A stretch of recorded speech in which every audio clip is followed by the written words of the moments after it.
Très bientôt nous monterons aux cieux. Dans très peu de temps,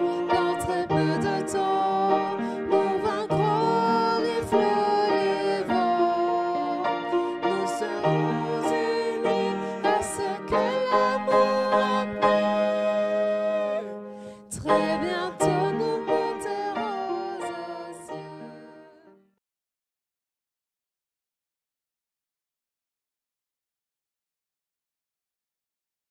Je suis heureux de me retrouver avec vous maintenant pour aborder, pour continuer cette étude du chapitre 7 que nous avons commencé hier. Et j'aimerais dans ce premier temps faire avec vous un survol du livre de Daniel et vous montrer qu'il y a dans ce livre 4 panoramas de l'histoire du monde. Alors nous avons déjà vu avec le chapitre 2, le colosse aux pieds d'argile, et c'est un panorama de l'histoire du monde en 4 temps. L'empire babylonien, l'empire médo-perse, les empires grecs et l'empire romain, mais avec ses prolongements qui durent jusqu'à aujourd'hui et qui vont durer jusqu'à la fin. Le deuxième panorama, nous l'avons étudié également. C'est un panorama qui se trouve dans le chapitre 7 avec les 4 animaux. Et effectivement, vous avez d'abord le lion, l'ours, le léopard à 4 têtes, et puis ce monstre à 10 cornes qui représente l'Empire romain. Vous avez un parallèle évident, nous verrons ce qu'il faut penser de ces parallèles. Alors, vous avez ensuite un troisième panorama. Ce troisième panorama, il couvre les chapitres 8 et 9. C'est l'épisode du bélier et du bouc. Vous me direz, il n'y a que 2 éléments là. Oui, certains sont tombés. Un est déjà passé, c'est l'Empire babylonien. Et puis, un autre va être éludé, c'est l'Empire romain. Nous verrons sans doute pourquoi. Mais chacun de ces panoramas offre une optique différente. Et je vais vous en parler à travers ce schéma que je vais vous présenter maintenant. Vous avez ici l'ensemble du livre de Daniel avec ses 12 chapitres. Sans doute avez-vous observé, ou peut-être ne le savez-vous pas, mais ce livre de Daniel est en 2 langues, l'hébreu et l'araméen. Vous avez une première partie qui est en hébreu, qui prend tout le chapitre 1 et les 4 premiers versets du chapitre 2. Et dans ce verset 4, à un moment donné, il est dit que les Chaldéens vont répondre à Nebuchadnezzar en langue araméenne, ce qui est évident, il parlait l'araméen. Mais c'est pour dire que le texte, lui, change de langue et va passer de l'hébreu à l'araméen. Et puis vous avez de nouveau un changement entre le chapitre 7 et le chapitre 8, et l'on repasse de l'araméen à l'hébreu. Ceci a une grande importance parce que tous les documents que nous avons, tous les manuscrits plus ou moins anciens de Daniel que nous avons, ont tous cette séparation de telle manière. Il n'y a pas de document plus ancien qui soit tout en araméen ou tout en hébreu. Ce qui veut dire que ces choses-là sont intervenues, ce changement de langue, qui n'a aucune raison d'être dans le texte, dans l'histoire. Et juste le fait de problèmes de maintien ou de transmission du message à travers des copies ou des recopies ou des recopies, et que donc c'est un changement très ancien qui est là, et certainement beaucoup plus ancien que le 2e siècle avant Jésus-Christ. Je continue sur cette chose-là, et si je veux non pas aligner ces 12 chapitres, mais avoir un diagramme chronologique, alors je suis obligé de présenter les choses de cette manière-là. Vous avez une première partie qui est historique, et qui correspond d'abord à l'histoire de Daniel avec Nebuchadnezzar. Ce sont les 4 premiers rectangles. Et puis ensuite, chapitre 5, c'est la relation entre Daniel et Belshazzar. C'est la fin de l'Empire babylonien. Le chapitre 6 traite de la fosse au lion et donc des relations entre Daniel et Darius le Mède. Nous sommes encore un peu plus tard, nous sommes certainement en 539 ou 538 avant Jésus-Christ. La deuxième partie du livre de Daniel, que vous voyez au-dessous sur le schéma, c'est l'ensemble des visions de Daniel. Et l'ensemble des visions de Daniel revient un petit peu en arrière, avec le chapitre 7, qui se déroule, qui lui est donné, je dois dire, la première année de Belshazzar, le chapitre 8, qui lui est donné la 3e année de Belshazzar, et enfin le chapitre 9, qui est donné la première année de Darius. Si je vais encore un petit peu plus loin, au chapitre 10, c'est la 3e année de Cyrus. Donc chacune des parties est dans l'ordre chronologique. Mais vous voyez que la partie prophétie revient un petit peu en arrière sur la partie histoire. Cet ensemble va nous permettre de dégager 4 ensembles prophétiques dont je vais vous parler maintenant.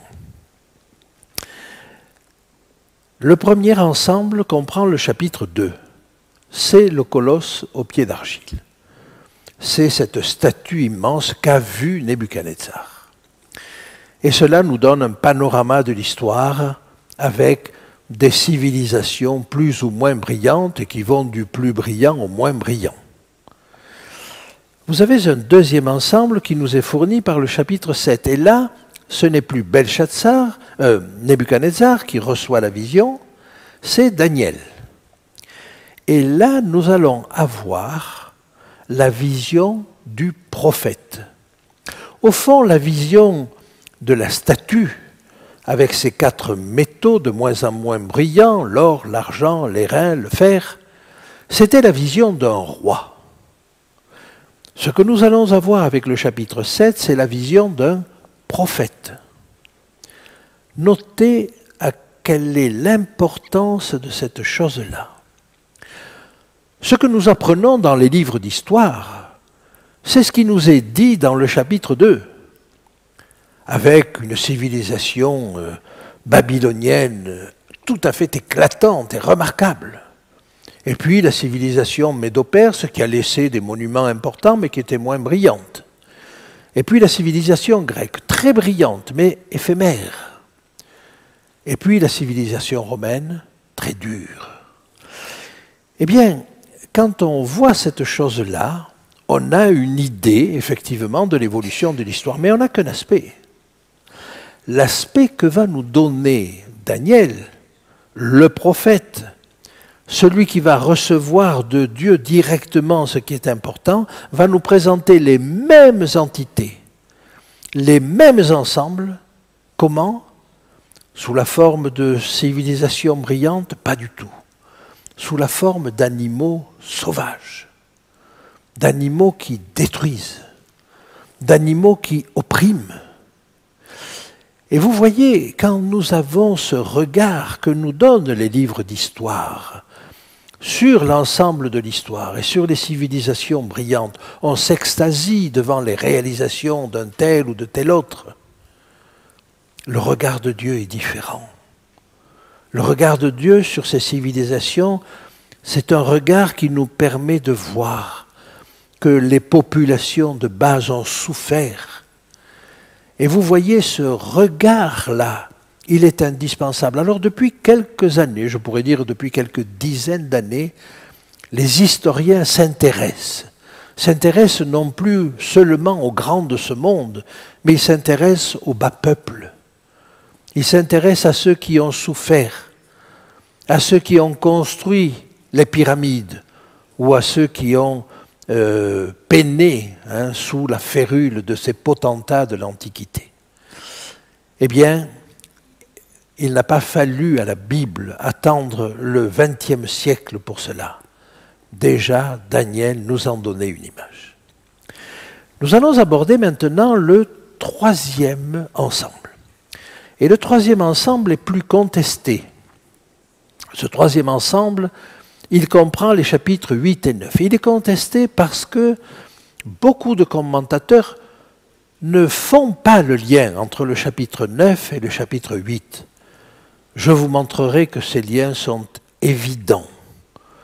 Mais l'ensemble donc du chapitre 8 avec son explication par l'ange Gabriel au chapitre 9 est extrêmement important. Mais l'optique est de nouveau différente. L'optique que nous avons dans cet ensemble, c'est une optique de sacrificateur. Nous avions vu l'optique d'un roi, chapitre 2. Nous avons vu l'optique d'un prophète, chapitre 7. Avec les chapitres 8 et 9, c'est l'optique d'un sacrificateur. Et là, on va nous parler du sanctuaire. On va nous parler de l'atteinte qui est faite aux droits du peuple de Dieu. On va nous parler de l'atteinte qui est faite à Dieu. On va nous parler de quelque chose qui est relativement contesté, dont je vous parlerai avec insistance, c'est la justification de Dieu qui est accusée.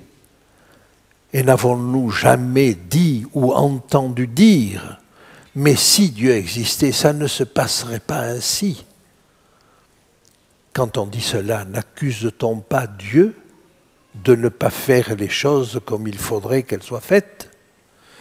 Alors nous verrons, cet ensemble est extrêmement important. Et puis le dernier ensemble, c'est l'ensemble des chapitres 10 à 12. C'est la dernière vision de Daniel. Cette dernière vision de Daniel, elle est destinée à une autre catégorie de population. C'est pour le peuple. Et je peux dire que tout au long de ces chapitres 10, 11 et 12, il est fait allusion au peuple. Il est fait allusion à vous et à moi, à tous ceux qui ne sont pas des grands de ce monde et qui ont besoin de repères. Et au fond, ces chapitres 10, 11 et 12 vont nous donner des repères, des jalons dans l'histoire pour savoir où nous en sommes. Alors, nous aurons l'occasion de détailler ces choses-là. Mais je suis heureux de vous dire que le livre de Daniel est extraordinaire parce qu'il est pédagogique. Et il prend le soin de bâtir d'abord une chose simple. Et puis il va passer à quelque chose d'un peu plus compliqué. Alors si on étudie le chapitre 2, le colosse aux pieds d'argile, c'est un boulevard. C'est un plaisir d'expliquer comment l'histoire a réalisé la prophétie. Avec le chapitre 7, ça se complique un petit peu. Mais c'est encore intéressant et c'est un plaisir aussi de l'exposer. Mais nous avons un deuxième élément qui intervient, un autre élément. C'est qu'outre l'histoire, on se rend compte qu'il y a à un moment donné un jugement. Et le jugement, ce n'est pas quelque chose qui est aussi bien accepté. Alors ça, nous en avons parlé hier. Et dans tous les cas, ce qui est commun à toutes ces optiques, c'est l'importance de la fin. Je vous rappelle une diapo, oh là là, elle n'est pas très visible, qui nous montre normalement quelle est l'importance de la fin, du quatrième élément, du quatrième métal ou du quatrième animal. Mais si je vous montre ceci dans le chapitre 2 de Daniel et chapitre 7, ça je vous l'ai déjà montré ailleurs, c'est aussi vrai pour le chapitre 8, avec ses explications. C'est aussi vrai pour Daniel 9. C'est aussi vrai pour Daniel 11 et 12. Le chapitre 10 étant une vision et ne permettant pas d'avancer dans l'histoire. Nous aurons l'occasion d'en reparler.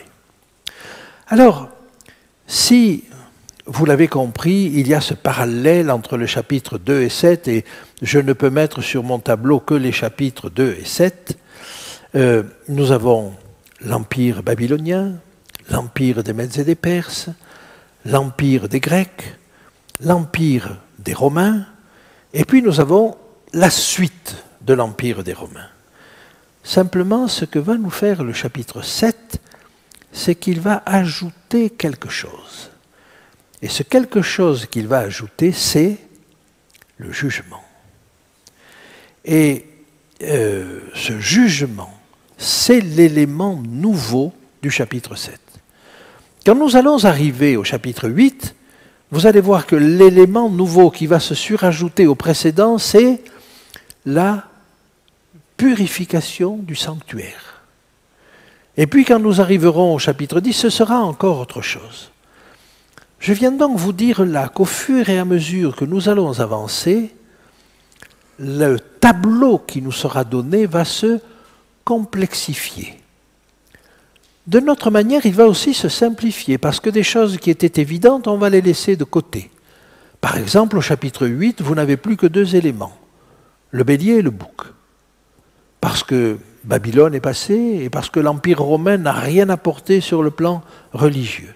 Nous aurons l'occasion d'en reparler.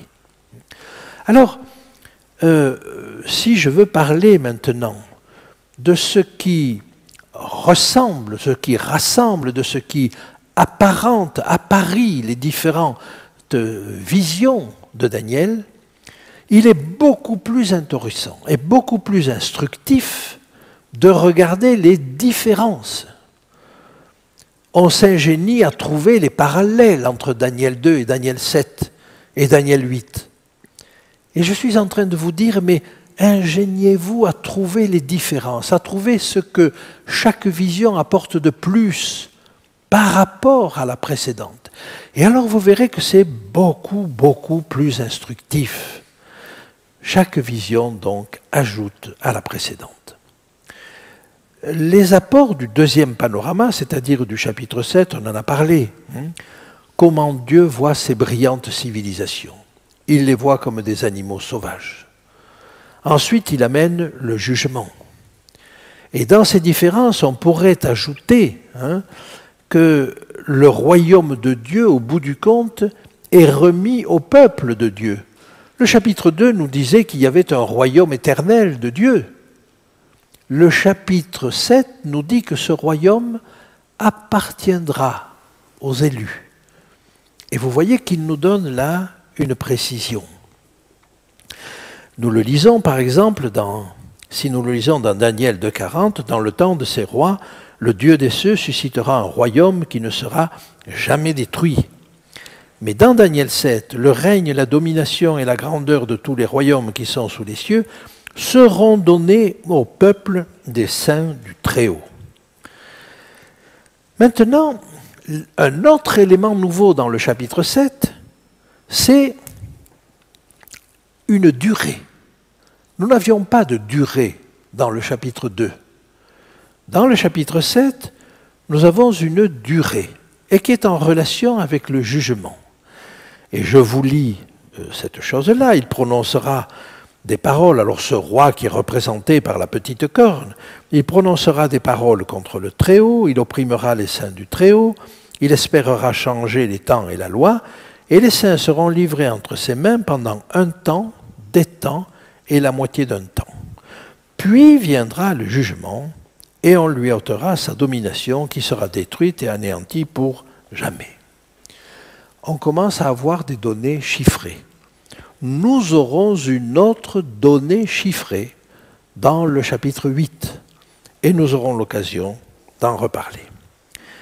J'aimerais maintenant attirer votre attention sur un autre aspect des choses. C'est une révélation progressive. Alors on l'a sous-entendu, mais j'aimerais vous montrer un détail. Quant au chapitre 7 et au versets 13 et 14, on voit apparaître sur les nuées des cieux, arriva quelqu'un de semblable à un fils de l'homme. Un fils de l'homme qui apparaît sur les nuées des cieux, je pense que vous l'avez déjà identifié. Ça ne pose aucun problème à personne. Mais quelle est l'interprétation de cela que nous avons par l'un des juges que Daniel va aller trouver? Vous savez qu'à un moment donné, Daniel, après cette vision, est quand même interpellé et il va trouver l'un de ceux qui étaient là.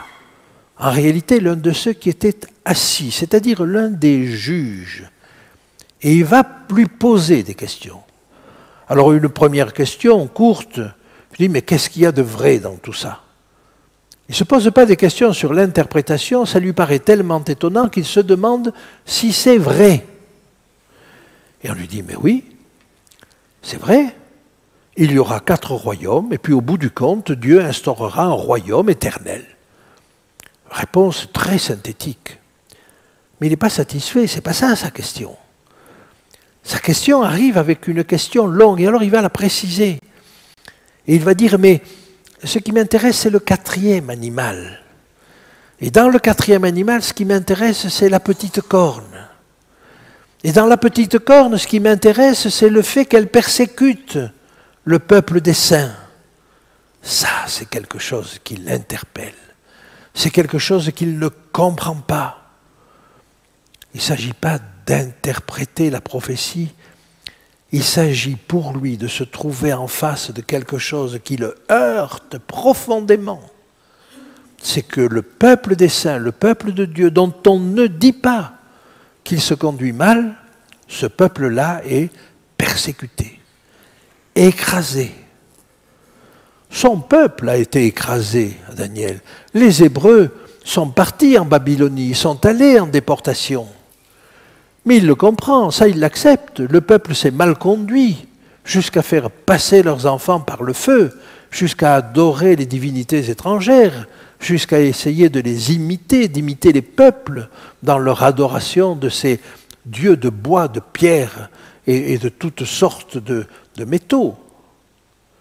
Ça, il l'aurait compris. Ce qu'il ne comprend pas, c'est que le peuple des saints soit persécuté. Alors, on va lui faire une réponse. Et la réponse, eh bien, c'est le jugement. Toutes ces choses viendront en jugement. Oh, ça n'est qu'une réponse partielle, je le comprends.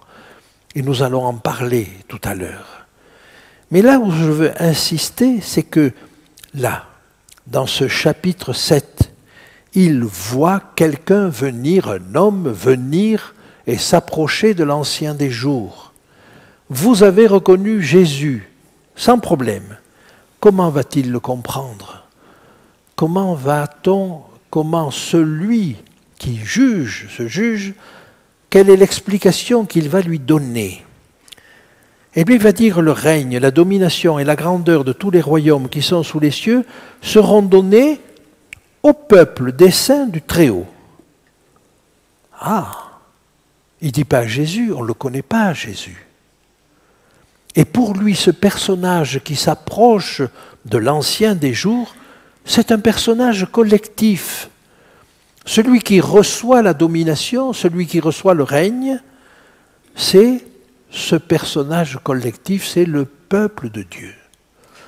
Vous me direz, ça n'est pas faux, parce que le peuple de Dieu va régner avec Christ, et pendant 1000 ans, et pendant toute l'éternité. Mais ce que je veux vous dire, c'est que pour l'instant, la personne de Christ n'est pas connue, et l'interprétation qu'en fait et le juge et Daniel, c'est que ce personnage-là, eh bien, c'est le peuple de Dieu. Alors vous voyez, le résultat, c'est un renseignement qui n'est pas faux, mais qui est incomplet. Et la révélation va se faire petit à petit. Et tout au long du livre de Daniel, et ça j'aimerais que ce soit bien ancré pour vous, tout au long du livre de Daniel, et presque à chaque chapitre, vous avez la présence de Jésus-Christ. Et au fur et à mesure qu'on avance, on va voir là ce personnage, mais vous l'avez déjà vu au chapitre 3. N'est-ce pas lui qui est dans la fournaise ardente avec les jeunes Hébreux? Vous l'avez vu, sans doute au chapitre, on le voit au chapitre 7, mais au chapitre 6, n'est-ce pas lui qui est avec Daniel dans la fosse aux lions? Et il dit, Dieu a envoyé son ange pour me protéger. N'est-ce pas lui, sous la forme de ce Fils de l'homme qui vient sur les nuées au chapitre 7? N'est-ce pas lui ce saint qui a la connaissance au chapitre 8 et au verset 13? N'est-ce pas lui ce personnage, ce Naguide, ce chef qui va établir une alliance avec une alliance forte avec le peuple au chapitre 9? N'est-ce pas lui, Michaël, au chapitre 10? N'est-ce pas lui, ce prince de l'alliance au chapitre 11? N'est-ce pas lui encore, cet homme vêtu de blanc au-dessus des eaux du fleuve que nous trouvons au chapitre 12?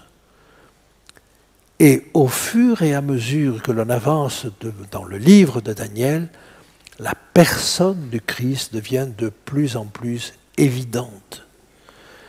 Ah, j'aimerais en quelques instants maintenant vous montrer une autre progression dans le livre de Daniel. Chapitre 2, 4 empires, et puis finalement un règne éternel. Prophétie très simple. Quand nous arrivons au chapitre 7, alors un temps se dégage. Avant que n'arrive ce royaume éternel, vous avez une période de jugement. Et vous voyez, le temps se précise.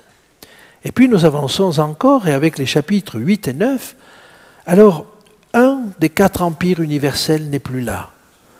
Et puis on apprend que le jugement n'est autre que la justification ou la purification du sanctuaire. Bien, mais cette purification du sanctuaire, c'est la justification de Dieu. Nous aurons l'occasion de le voir, avec une période avant de 2300 soirs et matins. J'aimerais encore avancer et j'aimerais vous montrer ce qui se passe avec les chapitres 10 à 12. Non seulement vous avez cette chose qui est marquée, mais qui est peu marquée parce que ça correspond à des événements dans le ciel, mais en réalité, vous avez également un autre temps qui se dégage, un temps de détresse juste avant le retour de Christ.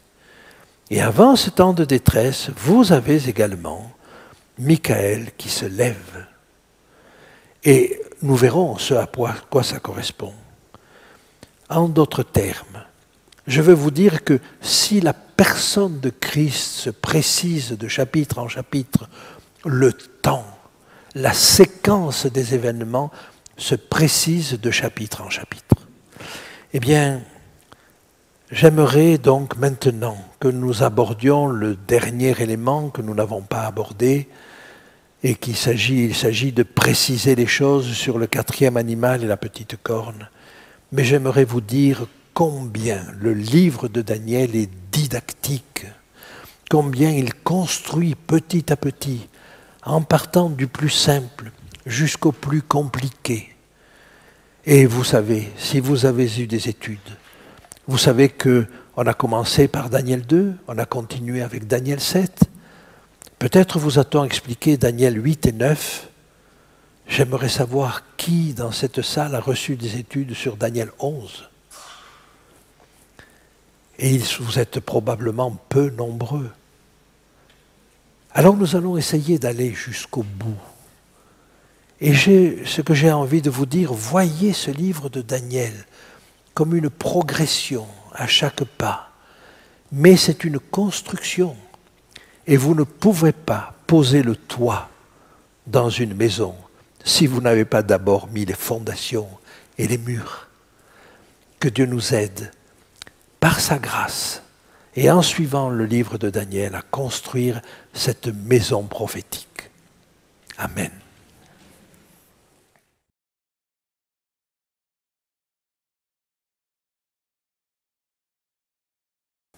Je suis heureux de vous retrouver maintenant pour parler de cette partie que nous avons, je ne dis pas escamotée, mais que nous avons vue très sommairement, c'est ce 4e animal et la suite du 4e animal.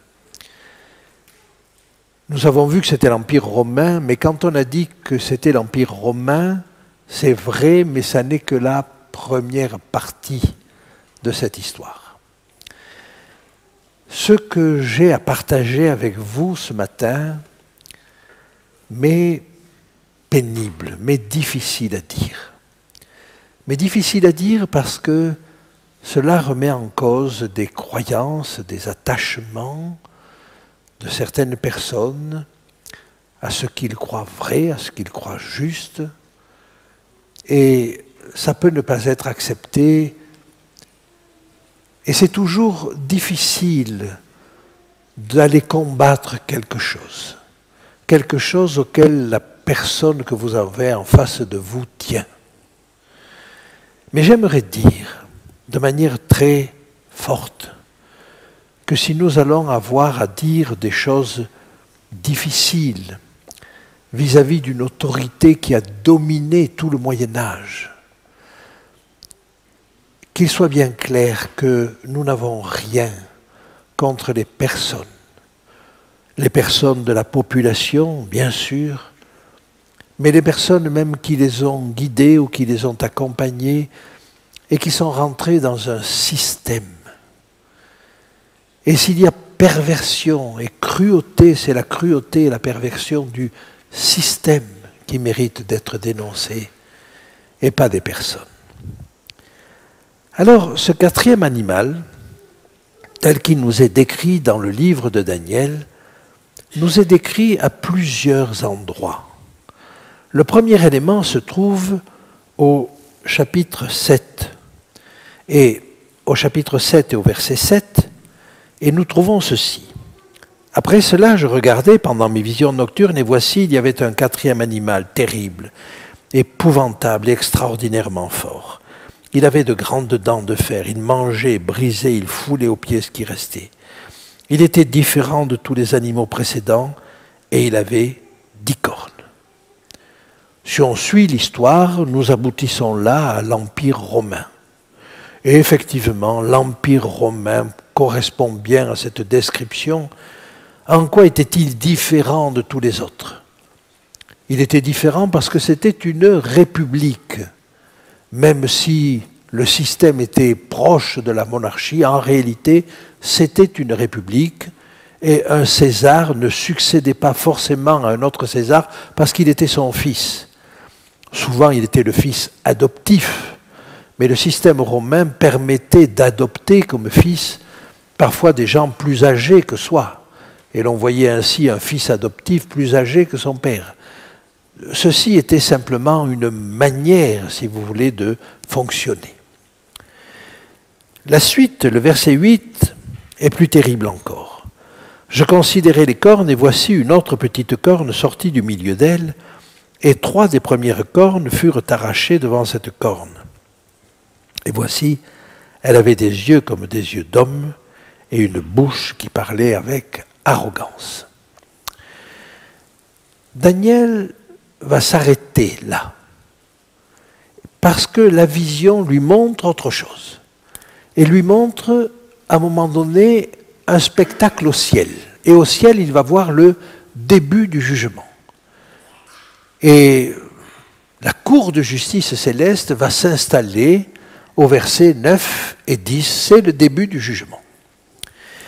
Puis, nous allons aller un petit peu plus loin, et au verset 11 et 12, on revient sur la terre, et on a la fin de cette histoire. Et là, ce quatrième animal qui va aller à sa fin, livré au feu pour être brûlé. Et puis encore 2 versets, les versets 13 et 14. Et nous repartons au ciel pour voir la fin du jugement. Et c'est là qu'on voit le Fils de l'homme qui reçoit l'autorité, qui reçoit le royaume. Daniel s'interroge toujours, et vous l'avez compris, sur ce quatrième animal. Et quand il va être amené à préciser sa question, il va donner des détails qu'il n'avait pas donnés avant. D'ailleurs, il dit, je ne sais pas si vous l'avez noté, que quand il a eu cette vision, il a écrit les principales choses. C'est-à-dire qu'il n'a pas tout écrit. Alors quand il va poser la question, pour bien se faire comprendre de son interlocuteur, il va donner des éléments supplémentaires. Et dans la réponse qui lui sera faite, eh bien, nous allons avoir encore des précisions supplémentaires. Donc, si vous voulez, il va falloir puiser à plusieurs endroits dans le chapitre 7 pour avoir toutes les caractéristiques de cette bête et de cette corne. Avançons donc et nous arrivons au chapitre 19 et c'est la question de Daniel. Ensuite, je désirais savoir la vérité sur ce quatrième animal qui était différent de tous les autres, extrêmement terrible, qui avait des dents de fer et des ongles d'airain, qui mangeait, brisait, foulait aux pieds ce qui restait. Extraordinaire bête, elle n'est pas présentée comme ayant ajouté aux autres civilisations, elle est présentée comme ayant détruit une bonne partie des civilisations précédentes. Elle a écrasé le monde, elle a écrasé le peuple de Dieu. Dans la réponse qui lui est faite, il est dit ceci: le quatrième animal est un quatrième royaume qui existera sur la terre, différent de tous les royaumes, et qui dévorera toute la terre, la foulera et la brisera. On comprend que Daniel se soit interrogé sur ce quatrième animal. Maintenant, pardonnez-moi si je présente cette image qui n'est sans doute pas ou que très approchante de ce que Daniel a vu, mais qui nous donne une idée. Ce que va voir Daniel, ça n'est pas simplement cette bête. À travers le jugement, ce qu'il va voir, c'est le royaume éternel des élus. Alors j'avance encore, et vous voyez que la question qu'il a posée, il l'a posée à l'un de ceux qui étaient là. En araméen, c'est le verbe koum, que nous avons également en hébreu. On pourrait traduire un de ceux qui étaient assis, c'est-à-dire l'un des juges qui étaient assis. Et je lui demandais ce qu'il y avait de vrai dans ces choses. Il me le dit et m'en donna l'explication. Alors la première réponse est très simple. Ces 4 animaux, ce sont 4 rois qui s'élèveront de la terre. Donc très simple. Et le 5e, j'ai sauté le verset 18, mais le 5e, en réalité, c'est le royaume éternel de Dieu. Daniel souhaite avoir la suite, et il souhaite avoir la vérité sur ce 4e animal que nous avons déjà identifié comme la rampe impériale. Mais il précise la chose, et sur les 10 cornes qu'il avait sur la tête, et sur l'autre qui était sortie, et devant laquelle 3 étaient tombés, il ne nous l'avait pas dit jusque-là, et sur cette corne qui avait des yeux, et une bouche qui parlait avec arrogance, et une plus grande apparence que les autres. Alors avançons un petit peu, et j'ai zoomé un petit peu pour vous montrer cette petite corne qui a une plus grande apparence que les autres. Et il continue sa question. Et je vis cette corne faire la guerre aux saints et l'emporter sur eux, jusqu'au moment où l'Ancien des jours vint donner droit aux saints du Très-Haut, et le temps arriva où les saints furent en possession du royaume. Pour lui, ce personnage qui vient et qui reçoit le royaume, c'est le peuple des saints. Maintenant, dans les explications que va donner un des juges, il lui dit, les 10 cornes, ce sont 10 rois qui s'élèveront de ce royaume. Et là, nous nous rendons compte que derrière le temps de l'Empire romain, il y a un autre temps où l'Empire romain va être suivi de 10 royaumes, mais 10 royaumes concomitants. Mais ça n'est pas tout. Un autre s'élèvera après eux. Donc après ces 10 cornes, il y en a eu un 11e, et ça c'est encore un 3e temps. Donc vous voyez, l'histoire de ce 4e animal est complexe. Elle s'étale dans le temps. Et nous sommes encore dans ce temps des 10 nations qui sont issues du démembrement de l'Empire romain d'Occident. Je continue. Il abaissera 3 rois. Et nous sommes dans un 4e temps. Donc vous voyez une histoire complexe à ce 4e animal. Et maintenant, j'avance encore un petit peu, et les explications vont être plus précises. Il prononcera des paroles contre le Très-Haut. Il opprimera les saints du Très-Haut. Il espérera changer les temps et la loi. Et les saints seront livrés entre ses mains pendant un temps, des temps et la moitié d'un temps. Tout à l'heure, en début d'après-midi, nous verrons plus en détail cette chose-là, parce que ça mérite d'être étudié en détail. Puis viendra le jugement, et on lui ôtera sa domination, qui sera détruite et anéantie pour jamais. C'est rassurant, mais le temps qu'il va falloir passer là est difficile. Alors j'aimerais, avant que nous continuions, vous montrer que dans l'Apocalypse, nous avons une vision qui reprend ces éléments de Daniel, mais de manière un peu différente. Et qui les reprend à la fois de manière plus synthétique et plus analytique. Quand vous regardez la bête à 10 cornes et à 7 têtes du chapitre 13 d'Apocalypse, elle a une gueule de lion, le lion a une tête et pas de cornes. Il a le corps et il a les pattes d'un ours, l'ours a une tête et pas de cornes, il a un corps de léopard, le léopard avait 4 têtes dans Daniel et pas de cornes, et puis un monstre qui a 10 cornes et qui n'a qu'une tête. Mais si vous faites le total des 4 animaux de Daniel, vous vous rendez compte qu'ils ont au total 7 têtes et 10 cornes.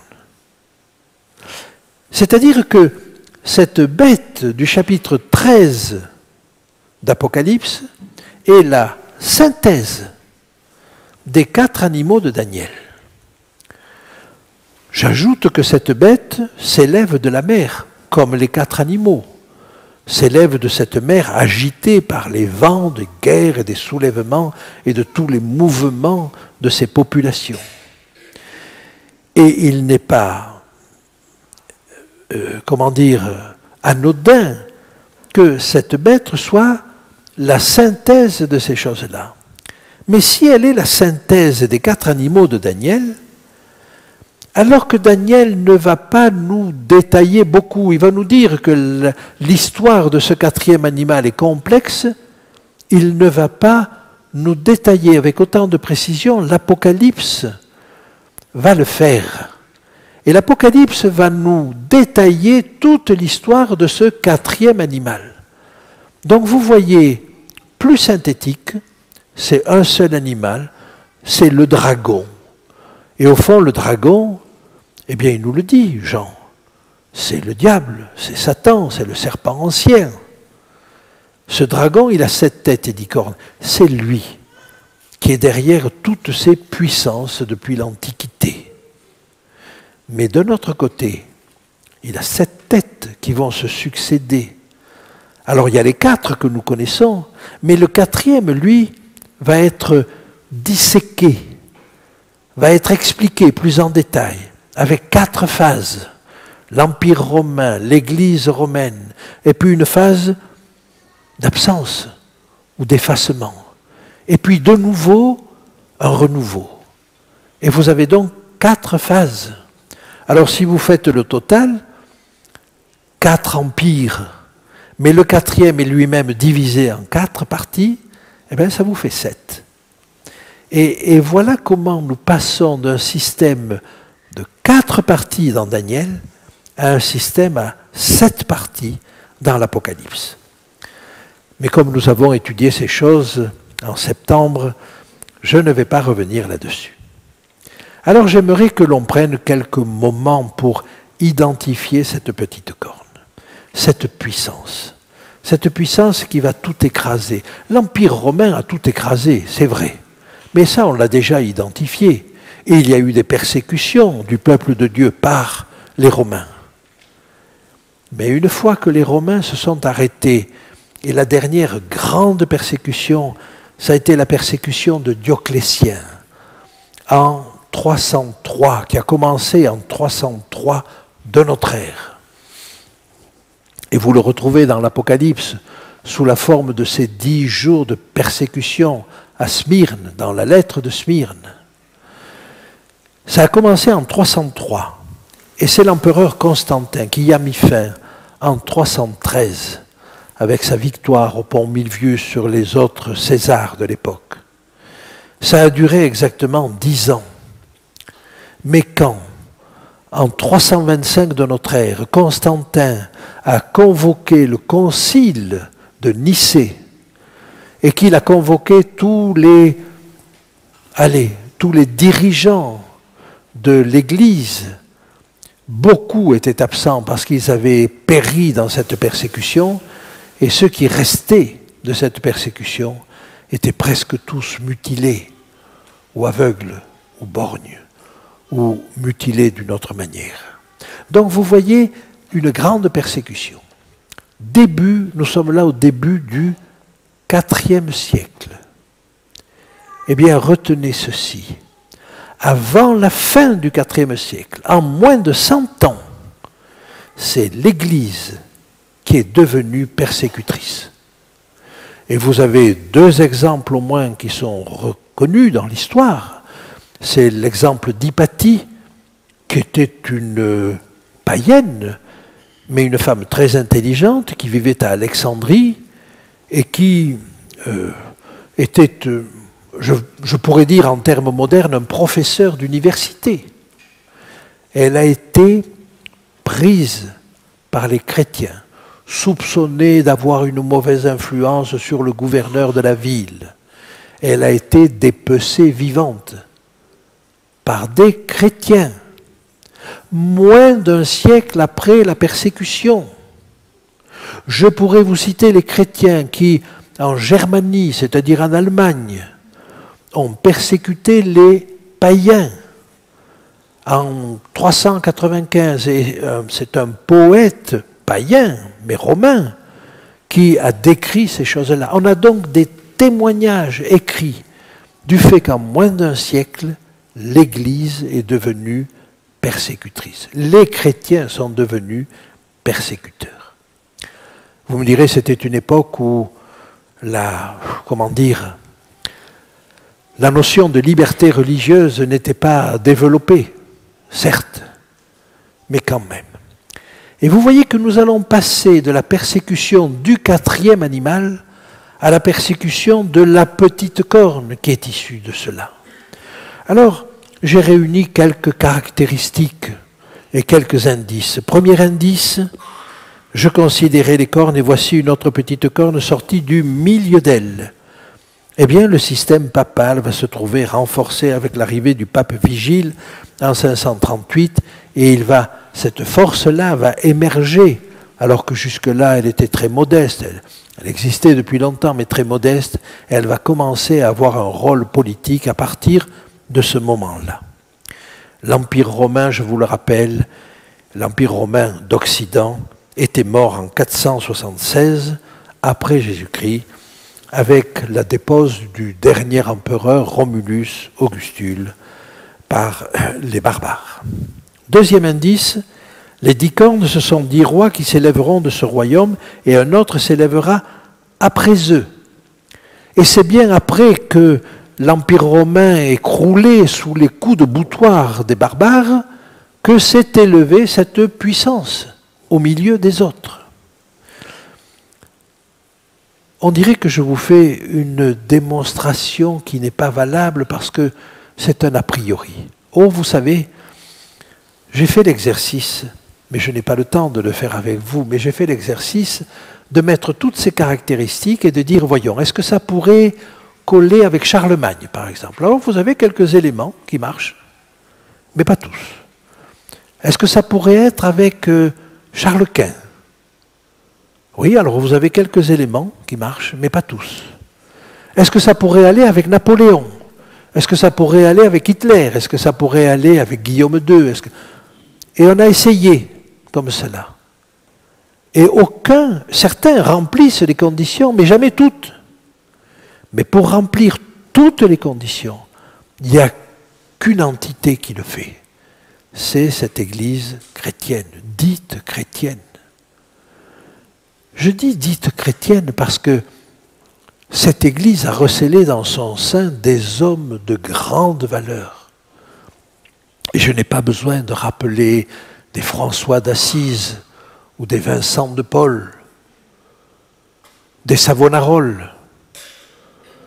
Et tout au long de son histoire, des gens se sont élevés, comme la Bohème, comme Wycliffe, comme Jean Hus. Je ne veux pas rappeler tout cela, et je ne veux pas accabler nos frères dans la foi. Mais je crois qu'il faut être clair. Il n'y a aucun système dans toute l'histoire de l'humanité. Il n'y a aucun système qui ait été aussi persécuteur et aussi longtemps que l'a été le système romain pendant le Moyen-Âge. Ça, c'est un fait. C'est un fait qu'on ne peut pas nier. Et vous voyez, c'est avec peine que je le dis, parce que j'ai parmi cette communauté catholique des amis, des gens sincères, des gens avec qui je peux partager la parole de Dieu. Mais je suis obligé de dire que le système, lui, a été d'une perversion extrême. Alors je continue les quelques caractéristiques que j'ai pu rassembler. Un troisième indice. Les 10 cornes, ce sont 10 rois qui s'élèveront, il sera différent des premiers. Toutes les autres cornes, tous les autres rois sont des systèmes politiques, des systèmes administratifs. Et là, nous avons un système qui est différent, il est politico-religieux. Et à ce titre-là, il peut être invité comme les grands de ce monde, comme les présidents, comme les rois. Et il peut inviter, comme ça s'est fait récemment pour l'Europe, où on a vu autour du pape tous les présidents ou les chefs de l'Europe. Mais il est un chef religieux ou il est un chef politique? Et il est les deux. Et il peut jouer sur ces tableaux. Et en cela, il est différent de tous les autres. J'avance encore. Il abaissera 3 rois pour que Vigile, le pape qui a été mis en place en 538, puisse y arriver. Il a fallu que Justinien envoie ses 2 généraux, Bélisère, qui est passé par le sud de la Méditerranée, Narcisse, qui est passé par le nord de la Méditerranée. Et il a fallu abattre 3 tribus. Les Hérules, qui ont d'abord été battus par les Ostrogoths, puis les Vandales, en Afrique du Nord, et puis les Ostrogoths qui ont été chassés de Rome. L'histoire s'est parfaitement réalisée. 5e indice, elle avait une plus grande apparence que les autres. Elle est petite, je crois que le Vatican est le plus petit État du monde, mais c'est un État. Qui osera contester qu'il a une plus grande apparence que les autres? Il a une plus grande audience que les autres. J'avance encore. Je considérais les cornes, elle avait des yeux comme des yeux d'homme et une bouche qui parlait avec arrogance. Des yeux comme des yeux d'homme. Oh, on a pu y voir la perspicacité, la malice et tout ça. Laissez-moi vous suggérer autre chose. Le système de la confession dans toutes les cours d'Europe faisait que cette autorité à Rome était au courant de tous les secrets d'alcôve de toute l'Europe. Elle avait des yeux partout et des oreilles partout. Je n'insiste pas. Elle fait la guerre aux saints et l'emporte sur eux. Oui, si je parle des croisades, des bûchers de la Saint-Barthélemy, de la guerre de 30 ans, des réformateurs et de tant d'autres, et de la croisade contre les Albigeois, et ainsi de suite. Il y a maints faits historiques qui permettent de dire que cette partie a été réalisée. 8e indice, il espérera changer les temps et la loi. Ça, nous en parlerons cet après-midi. Mais il a changé effectivement la loi. Il a changé le 2e en le supprimant et en dédoublant le 10e. Il a changé le 4e. Mais comme le quatrième porte sur le temps de l'adoration, en changeant le quatrième, il a changé à la fois les temps et la loi. Extraordinaire précision de cette prophétie. Les saints seront livrés entre ses mains pendant un temps, des temps et la moitié d'un temps. Nous aurons l'occasion d'en parler plus en détail cet après-midi, mais effectivement son hégémonie. Et nous prendrons deux dates très symboliques que sont 538 et 1798 pour montrer que cette hégémonie a duré 1260 jours. Enfin, je vous propose un dernier indice, une bouche qui parlait avec arrogance.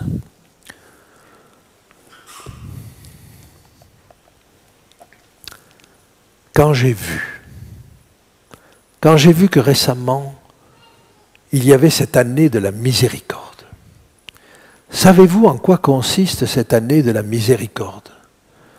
Oh, le mot est beau, il est magnifique. Et c'est présenter Dieu dans toute sa miséricorde. C'est vrai. Mais dans cette année de la miséricorde, si vous passez par une porte qui est normalement scellée, alors vous avez une absolution de tous vos péchés. Mais ça s'apparente à une indulgence. Elle est gratuite, parce qu'on n'accepterait pas que ce soit payant, mais c'est une indulgence. Et est-ce que les protestants vont aller dans le même sens? Vont trouver qu'il y a là la manifestation d'un Dieu clément? Est-ce qu'on va s'associer à cela?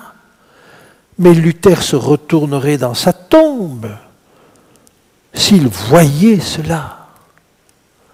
Qui a le droit, à part Dieu, d'être indulgent? Vous savez que c'est parce que Jésus a dit « Tes péchés te sont pardonnés » à un malade qu'il venait de guérir, qu'il a été accusé de blasphème par les Juifs. Oui. Et puis, cette bouche qui parle avec arrogance, elle porte aussi sur les titres qui sont donnés aux prêtres, le titre de père. Mais qui peut prétendre être un père spirituel? C'est-à-dire un père auquel on doit le respect et l'obéissance. Et je ne vais pas insister sur des titres comme le Saint-Père ou le Très Saint-Père. Et une fois de plus, je voudrais vous dire, je ne suis pas quelqu'un qui mange du curé, pardonnez-moi l'expression. C'est avec peine que je dis cela, parce que j'ai des amis dans cette communauté de foi, et ces amis, je les respecte, et je respecte leur foi. Et je vous l'avais dit aussi, je respecte des hommes qui consacrent leur vie, à accompagner leurs frères. J'ai du respect pour ce curé de campagne qui, quand mon fils était malade, a demandé à ses paroissiens de prier pour mon fils qui était malade et hospitalisé. J'ai du respect pour ces hommes-là, oui, et encore aujourd'hui. Mais la vérité est la vérité. Les faits sont les faits. Et je ne peux pas ne pas dire que la prophétie, même de ce côté-là, s'est réalisée. Le respect que j'ai pour les hommes n'empêche pas le respect pour le texte. Et ce texte, malheureusement, a été profondément vrai. Alors que Dieu nous aide à être des chrétiens fervents, qui acceptent cette vérité prophétique pleine, entière, complète, et qui pour autant vont avoir un amour généreux pour toutes les personnes, même qui leur paraissent dans le camp opposé. Aimez vos ennemis. Et bien de ces personnes ne sont pas nos ennemis. Et bien de ces personnes sont appelées au salut. Que Dieu nous donne ce discernement de la foi et de la confiance en lui. Amen.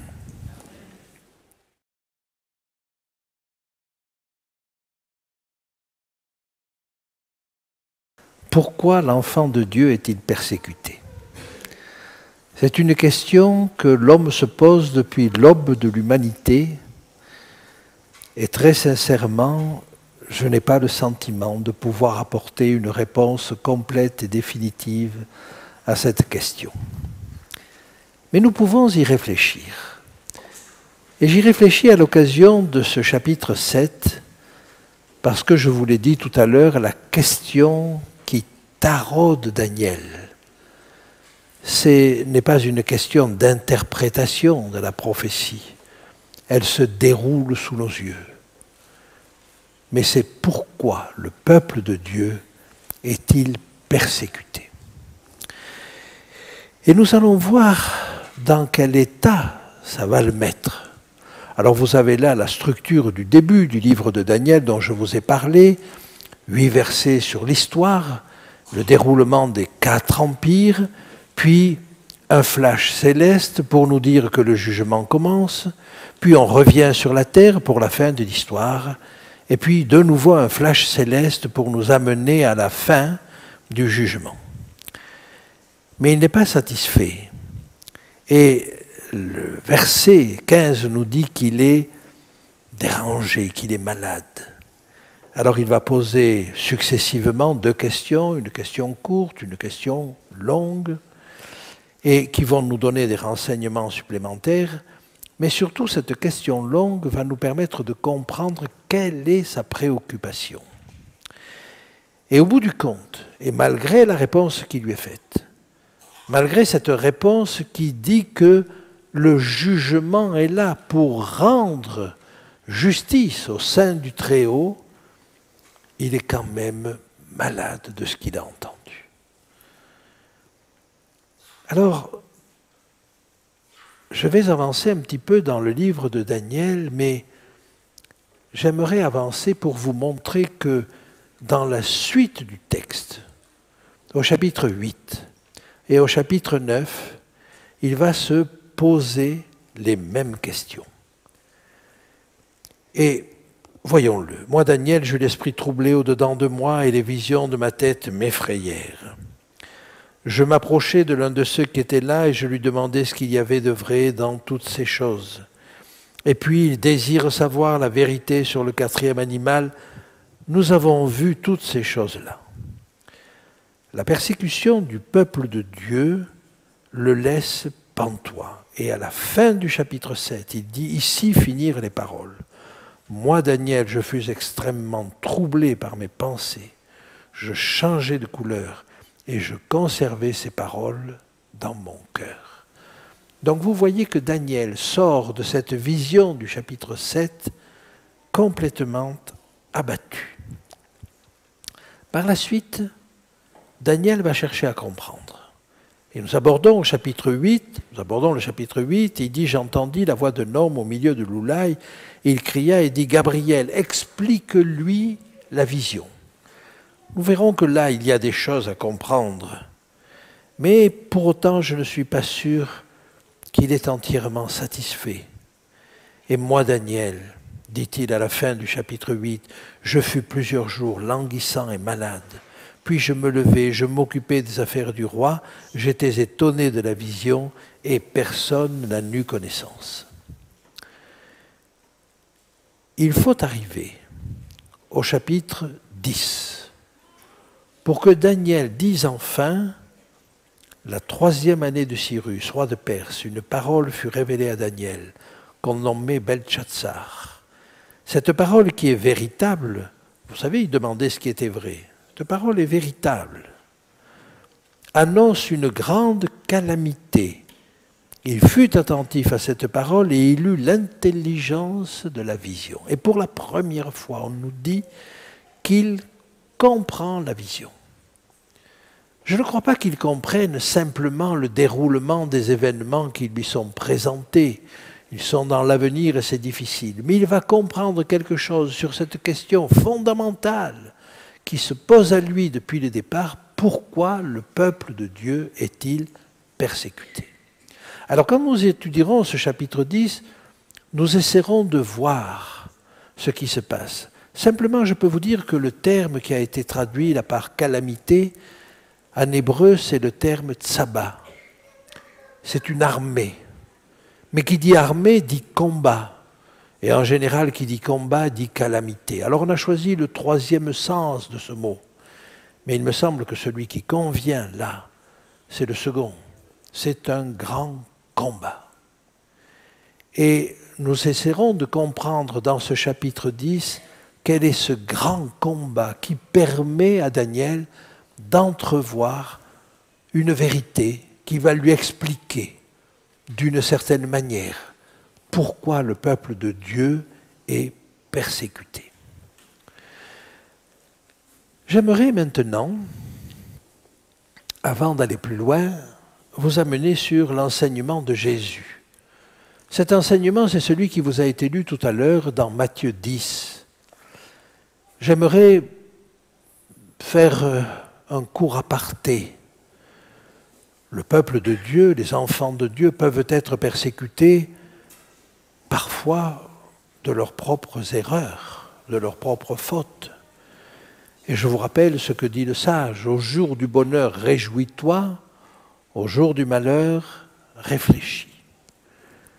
Et effectivement, nous sommes appelés à jeter un regard inquisiteur sur ce que nous avons fait, sur notre passé, sur nos démarches, sur nos choix, pour ne pas recommencer toujours les mêmes erreurs. Mais indépendamment de ça, il y a quand même des persécutions qui ne sont pas liées à une quelconque faute du peuple de Dieu. Alors regardons ce qu'en dit Jésus. Quand on vous persécutera dans une ville, fuyez dans une autre. Il ne dit pas on vous persécutera parce que vous aurez fait de mauvaises choses. Quand on vous persécutera dans une ville, fuyez dans une autre. Je vous le dis en vérité, vous n'aurez pas achevé de parcourir les villes d'Israël que le Fils de l'homme sera venu. Il est en train, vous voyez l'enseignement, on vous persécute à un endroit, vous fuyez à un autre. Eh bien, de fuite en fuite, c'est-à-dire de persécution en persécution, vous allez parcourir toutes les villes d'Israël. Et vous n'aurez pas encore parcouru toutes ces villes que le Christ sera revenu. Est-ce que Paul ne s'est pas trouvé dans cette situation, même hors d'Israël? Est-ce qu'il ne fuyait pas devant la persécution pour aller dans une autre ville et recommencer? Ces paroles se sont donc parfaitement exécutées. Et là commence le texte donc, qui vous a été lu tout à l'heure.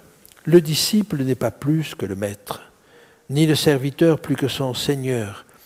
Il suffit au disciple d'être traité comme son maître et au serviteur comme son Seigneur. S'ils ont appelé le maître de la maison Belzébul, à combien plus forte raison appelleront-ils ainsi les gens de sa maison? Il est dans la nature des choses, il est dans la nature du mal de persécuter celui qui se conduit bien. Quand Christ est venu sur cette terre, il savait qu'il allait être persécuté, et persécuté à mort. Et l'enseignement de Jésus nous dit, eh bien, vous allez être persécutés. Et vous allez devoir fuir de ville en ville. Il vous suffit. Il vous suffit. Il vous suffit de savoir que votre maître a été persécuté pour que vous acceptiez cette persécution. Ça ne nous dit pas le pourquoi de la chose, mais ça nous donne une ligne de conduite. Ça nous rappelle ce qu'a été la vie de Christ. Je continue ce texte. Ne les craignez donc point, car il n'y a rien de caché qui ne doive être découvert, ni de secret qui ne doivent être connus. Et la réponse qui nous est faite là est un peu la même que celle qui est faite dans Daniel. tout ce qui est caché sera révélé. N'est-ce pas le rôle du jugement que de mettre en lumière tout ce qui est caché? Toutes ces persécutions, toutes ces tribulations, tous ces mauvais coups faits par les ennemis du peuple de Dieu, au peuple de Dieu, tout cela sera révélé. C'est le rôle du jugement, mais ce n'est pas que cela. Parce qu'il nous dit ceci au verset 27, « Car je vous le dis, car ce que je vous dis dans les ténèbres, dites-le en plein jour. Et ce qui vous est dit à l'oreille, prêchez-le sur les toits. Ne craignez pas ceux qui tuent le corps et ne peuvent tuer l'âme. Craignez plutôt celui qui peut faire périr l'âme et le corps dans la géhenne. » Il ne nous laisse pas beaucoup d'alternatives. Il y a la possibilité de périr dans son corps, d'être persécuté dans son corps, mais quand même de sauver son âme. Et cela en étant fidèle au Seigneur. L'autre alternative, c'est est-ce que c'est perdre son âme et sauver son corps? Non, pas du tout. On perd les deux. Donc, si vous voulez, devant les deux alternatives, la plus enviable, c'est celle de, faute de sauver son corps, de sauver son âme, faute d'éviter les persécutions, de marcher avec Dieu.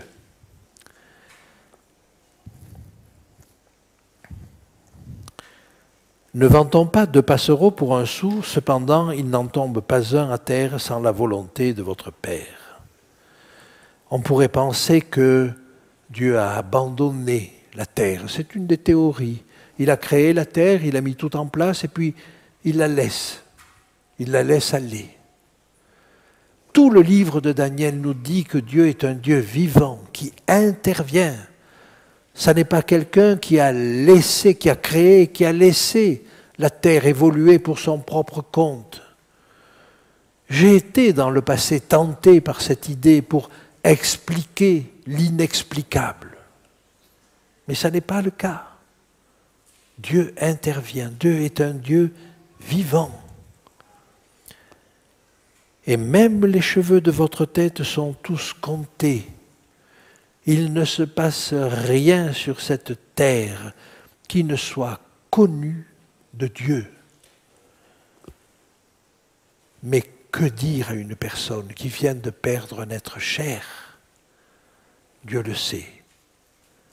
Dieu sait la chose. Dieu tolère cette chose. Comment tolérer l'intolérable? Ne craignez donc point, vous valez plus que beaucoup de passereaux. C'est pourquoi quiconque me confessera devant les hommes, je le confesserai aussi devant mon Père qui est dans les cieux. Mais quiconque me reniera devant les hommes, je le renierai aussi devant mon Père qui est dans les cieux. Et devant cette question à laquelle finalement Jésus ne répond pas, mais devant laquelle il nous donne une ligne de conduite, il nous dit, voilà, pensez au bout. Vous pouvez lire également le livre d'Habakkuk, et il s'interroge de la même manière. Il dit, comment se fait-il que l'enfant de Dieu ait toutes les difficultés possibles dans sa vie et que le méchant prospère? Et il dit, la chose m'est apparue difficile jusqu'à ce que je regarde la fin. Et donc un des conseils de Jésus ici, comme dans Habakkuk, c'est de se dire, mais quelle est l'issue de ces choses? Au chapitre 12, un des personnages de la vision, un de ceux qui se tiennent de côté du fleuve sur une berge, pose la question à l'homme qui est vêtu de lin et qui est au milieu du fleuve, Michaël. Et il lui dit, quelle sera la fin de ces choses? Et la première réponse qui est donnée est pessimiste. Il lui est dit, la force du peuple saint sera entièrement brisée. Nous verrons cela quand nous étudierons le chapitre 12. Mais Daniel n'est pas satisfait, alors il va poser presque la même question.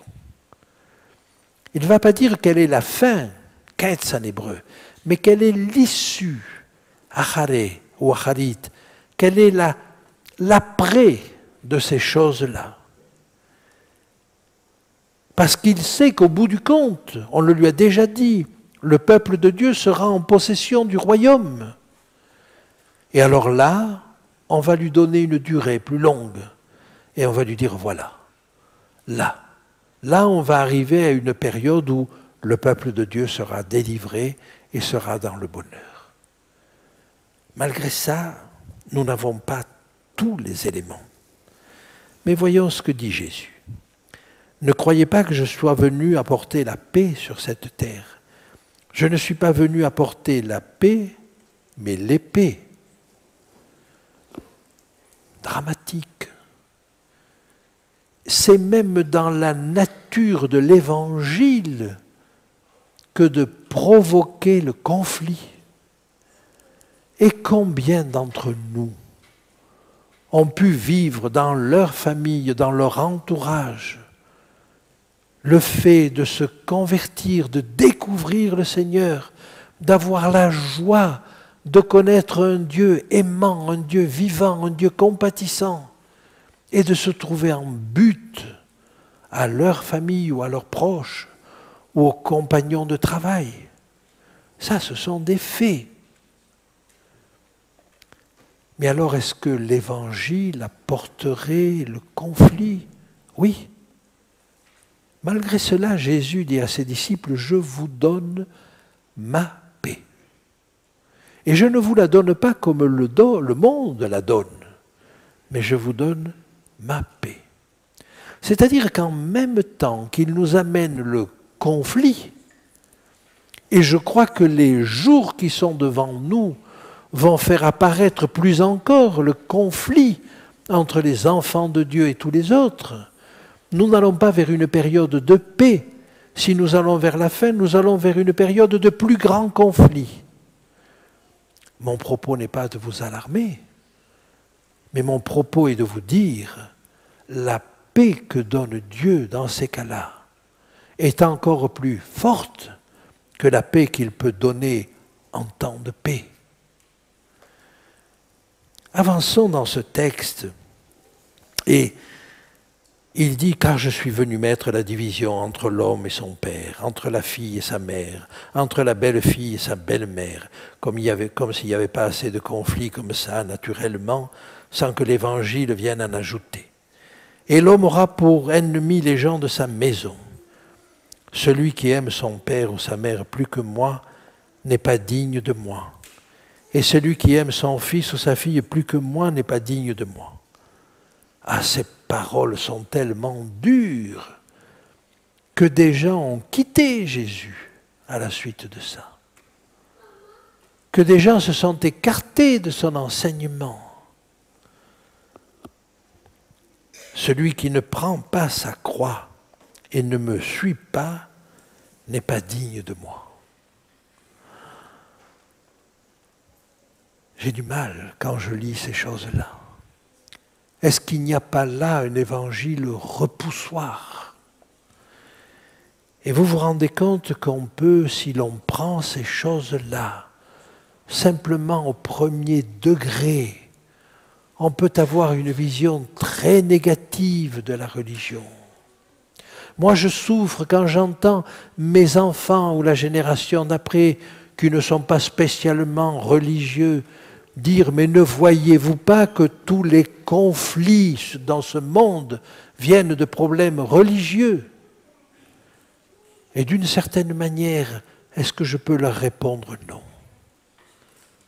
Simplement, ce sont ceux qui comprennent mal la religion qui sont à l'origine des conflits. Est-ce que celui qui est persécuté est à l'origine du conflit? Et vous voyez comment il peut se développer une sorte de sagesse vaguement populaire qui voudrait que les vrais croyants, j'ai envie de dire, j'ai envie d'employer un mot qui est à double sens ou qui peut se montrer sous deux visages. Les fondamentalistes sont générateurs de guerre. Oui, les fondamentalistes sont générateurs de guerre. Alors j'entends cela. Première affirmation, les fondamentalistes sont fauteurs de guerre. Deuxième affirmation, vous êtes des fondamentalistes. Je suis taxé de fondamentaliste. Donc je suis fauteur de guerre. Donc je suis à combattre. Donc je suis à éliminer.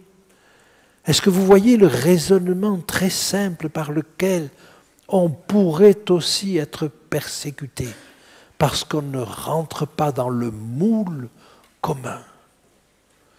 Ah, que Dieu nous préserve de rentrer dans le moule commun, malgré les difficultés qui vont se présenter.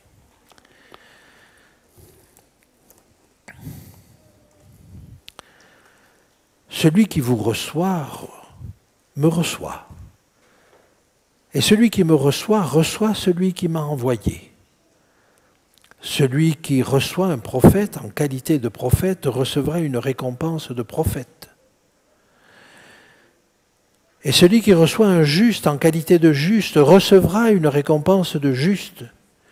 Et quiconque donnera seulement un verre d'eau froide à l'un de ces petits, parce qu'il est mon disciple, je vous le dis en vérité, il ne perdra pas sa récompense.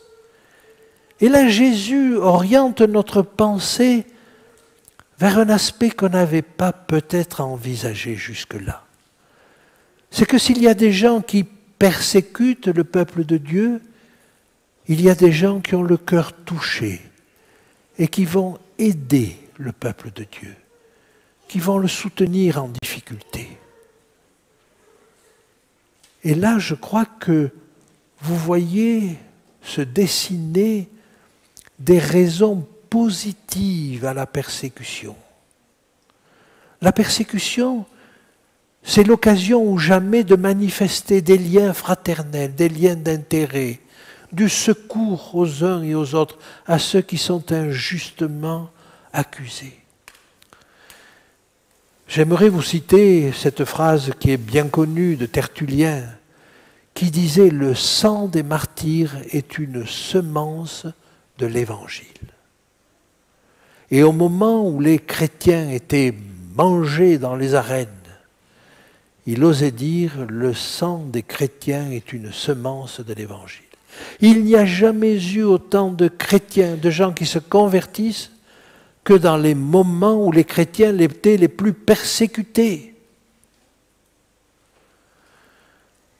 Oh, si on voulait une grande campagne d'évangélisation, alors il faudrait qu'on espère cela. On espère la persécution. Mais qui prie pour que la persécution arrive? Je n'imagine pas que dans aucune de vos prières, vous priez pour que la persécution arrive. Par contre, si nous prions pour que l'Esprit de Dieu soit de plus en plus présent, alors nous allons prier de telle sorte qu'au bout du compte, effectivement, la persécution va se manifester. Et puis la persécution, c'est une formation. C'est Jacques qui nous le dit. Mes frères, regardez comme un sujet de joie complète les diverses épreuves auxquelles vous pouvez être exposés, sachant que l'épreuve de votre foi produit la patience. Mais il faut que la patience accomplisse parfaitement son œuvre, afin que vous soyez parfaits et accomplis, sans faillir en rien. Avec cette assurance qu'aucune tentation ne vous est survenue qui n'ait été humaine, et Dieu, qui est fidèle, ne permettra pas que vous soyez tentés au-delà de vos forces. Aussi, il préparera le moyen d'en sortir afin que vous puissiez la supporter.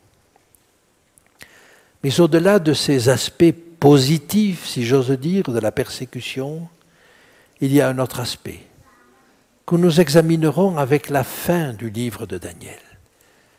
Il y a en cela un combat qui nous dépasse, qui va au-delà de nous-mêmes et qui va au-delà de ceux qui persécutent, j'aimerais vous donner un texte. L'exemple de Job, bien sûr, est un exemple de ce combat qui nous dépasse, qui est au-dessus de nous.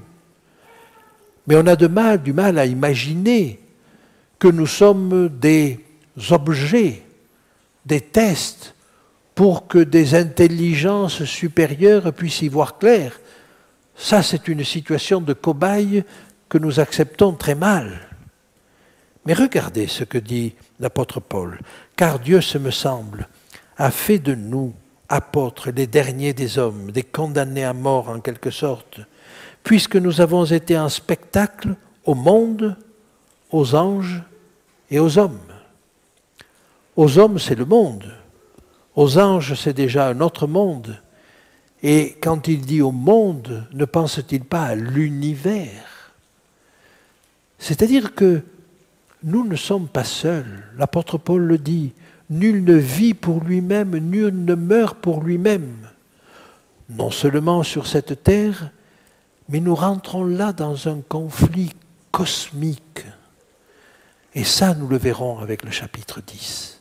Un conflit qui nous dépasse.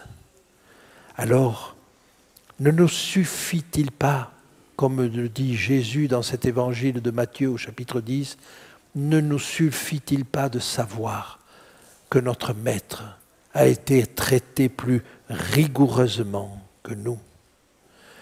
Que Dieu nous aide, non seulement à ne pas récriminer face à la difficulté, à ne pas redouter la difficulté et la persécution, sans doute à ne pas la rechercher, certainement, par quelque faute que nous aurions commise, mais à accepter que si Dieu la permet pour nous, il y a un avantage à cela. Et Job, qui avait dit, qui pensait connaître Dieu, qui pensait avoir tout fait bien, dit, mon oreille avait entendu parler de toi, mais maintenant mon œil t'a vu. Pensons à cette expérience que Dieu veut nous faire vivre d'une plus grande intimité avec lui, même si c'est dans la souffrance, et nous dire que quelle que soit la chose qui nous arrive, il prépare en même temps, non pas en même temps, à l'avance, le moyen d'en sortir, le moyen de la surmonter. Que Dieu nous aide à avoir toutes ces choses-là présentes pour que nous ne récriminions pas et pour que nous louions le Seigneur de tout ce qui nous arrive. Amen.